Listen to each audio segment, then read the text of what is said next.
Soal tobat bareng-bareng tadi kata Bu Alin, saya alhamdulillah sudah mendapat WA dari Pak Gus Imin.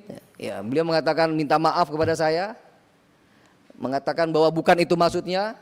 Beliau secara gentle saya kira minta maaf, dan saya kira saya terima maaf beliau karena memang bukan itu maksud beliau. Beliau mengatakan demikian kepada saya, dan sebagai sesama menteri saya katakan kita harus kompak. Ya. Nggak boleh lagi ada pernyataan-pernyataan yang justru saling mendiskreditkan antara kementerian yang lain. Ini penting, ya. Ini semuanya anak buah Pak Prabowo, ya. Tidak bisa mengeluarkan pernyataan-pernyataan yang justru mengganggu stabilitas kita. Dan sekali lagi saya apresiasi Gus Imin mengatakan maaf kepada saya dengan pernyataan yang keliru ketika itu. Bu Melati, tentang penurunan tren, ya. Saya kira bukan karena hutannya tidak ada, Bu, ya. Tutupan hutan kita masih ada, tapi saya kira ini adalah hasil kerja keras kita bersama. Ya. Kenapa misalkan angka kebakaran hutan kita menurun setahun ini?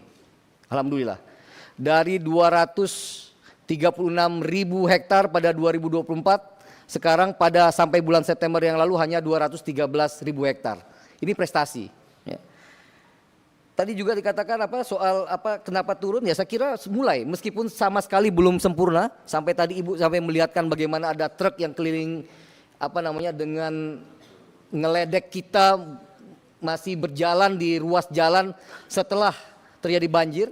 Itu persoalan kita sekali lagi, tapi saya merasakan dan saya optimis apabila kerjasama antar kementerian ini, ya, termasuk PKH di sana terus bekerja dengan baik, insya Allah hal-hal semacam tadi, Ibu, kalau di backing oleh Bintang, di PKH-nya juga Bintang, insya Allah, ya, Polhut kita bisa bekerja sama dengan lebih baik untuk menertibkan truk-truk yang tadi diperlihatkan oleh Ibu, yang benar-benar membuat hati kita juga sedih.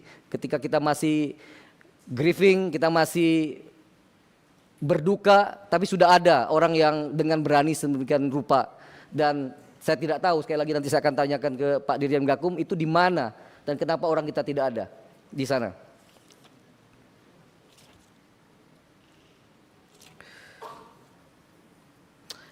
Detail citra, Ibu, nanti kita bisa serahkan ke Ibu. Saya kira ini juga hasil data citra, ya. Kinerja PBPH buruk, sekali lagi saya punya komitmen, Bu, untuk mencabut PBPH yang kinerja buruk tadi, tentu dengan kriteria yang ketat, ya, dengan ketat dan keberanian yang seperti yang diperintahkan oleh Pak Presiden Prabowo Subianto.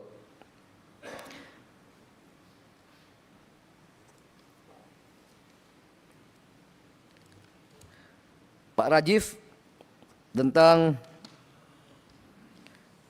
akumulasi masa lalu, kerusakan historis, dan segala perbaikan struktural seperti yang saya katakan tadi, Pak Rajib. Kita tidak bisa hanya memadamkan api, tetapi bagaimana memastikan memang api-api itu tidak menyala lagi dengan seperangkat peraturan berikut anggaran dananya yang memang cukup untuk mengatasi tersebut. Karena sekali lagi bagaimana kita ingin berharap suatu hal berubah tapi dengan cara yang sama. Soal PLTA Batang Toru segala macam tadi saya sudah katakan, Pak Rajib, kami sudah mengidentifikasi, saya tidak bisa sampaikan di forum ini apa saja, tapi sudah ada lebih kurang 12 subjek hukum perusahaan yang teridentifikasi, diduga melakukan pelanggaran, dan hari ini dari kemarin sebenarnya Polhut kami sudah ada di lapangan, dan saya kira 1-2 hari ini akan ada hasil yang bisa kita rilis kepada publik dan juga kepada Komisi 4 tentunya. Khusus tentang TPL, Pak, jadi sekali lagi tidak hanya TPL, tapi ada 20 tadi PBPH, ya, yang bermasalah yang akan coba kita tertibkan, termasuk melakukan rasionalisasi terhadap izin TPL ini. Ya. Di konsesi TPL yang sekitar 180.000, 167.000 itu sudah ada sekitar berapa yang udah sertifikat? Yang ada sertifikat berapa? 46.000 terfragmentasi, Pak. 46.000-nya sudah terfragmentasi dan antaranya juga telah terbit sertifikat. Jadi ada TORA, ada APL, ada perhutanan sosial, ada pengajuan lain sebagainya. Ya, oleh karena itu nanti akan kita rasionalisasi sehingga tentunya bagi perusahaan ini juga sehat. Dia hanya menguasai sesuatu yang memang bisa diproduksikan. Sisanya nanti tentu akan kita pergunakan untuk kepentingan macam-macam tadi. Apakah bisa untuk TORA, apakah bisa untuk kemitraan konsesi ya, yang bisa dilakukan dengan perusahaan-perusahaan tersebut. Kemudian Bu Hindun, anggaran HRL itu PR kita Bu. Pak Alex dari ketika pengajuan anggaran sudah berteriak kencang, saya kira saya tertolong untuk itu, tapi akhirnya ya, dengan politik anggaran ya, antara pemerintah dan Banggar dan DPR baru segitu. Ada kenaikan sekitar 1 triliun, masih kurang. Insya Allah nanti di ABT nanti terutama saya kira kita akan mulai berbicara tentang terutama tentang DAS ya, yang ada di tempat-tempat yang terdampak ini.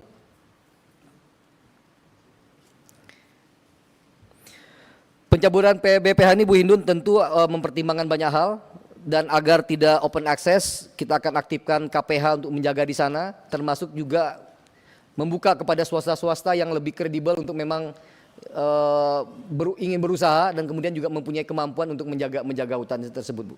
Tapi saya arahkan sekali lagi, PBPH-nya bukan PBPH untuk PBPH alam ya, tapi justru PBPH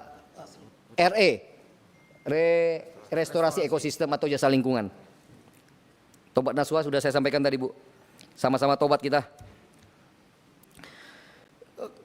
Pak Rahmat Soleh, saya tidak denial Pak. Saya sama sekali tidak denial. Saya tadi mengatakan bahwa banyak faktor yang menyebabkan banjir ini kompleks, dan kombinasi antar faktor itulah yang menyebabkan banjir tersebut. Cuaca hanya salah satunya.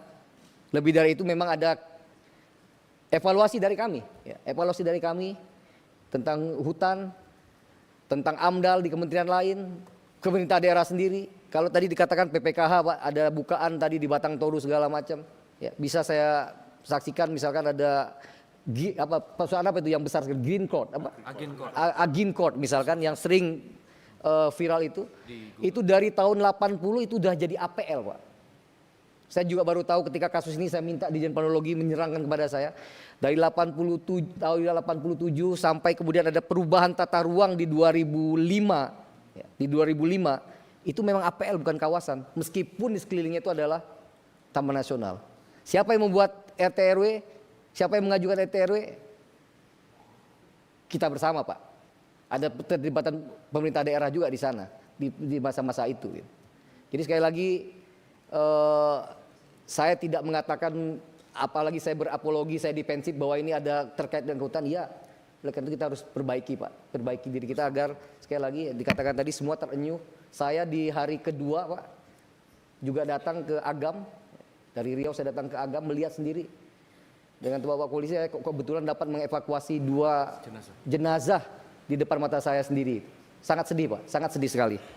Tapi apa kemudian yang bisa kita lakukan untuk perbaikan secara struktural yang tadi mudah-mudahan sudah bisa saya coba sampaikan kepada Bapak Ibu sekalian. Lahan kritis 12 juta ini sudah di-announce oleh Pak Presiden di UN General Assembly di New York. Ya. Kita sedang bekerja untuk itu Bapak. Salah satu caranya karena memang keterbatasan APBN dan saya kira bisa yaitu melalui skema perdagangan karbon. Saya sudah bertemu dengan beberapa entitas pedagang di Belm kemarin atau di Sao Paulo, ketemu dengan beberapa investor, green investor yang ingin memang melakukan restorasi ekosistem di kita, termasuk melakukan restorasi di 12 juta hektar ini. Saya berharap justru lebih banyak nanti keterlibatan swasta yang mendapatkan insentif dari bisnis menanam daripada menebang. Ini yang memang digambarkan secara baik di Perpres 110 tentang nilai ekonomi karbon tersebut.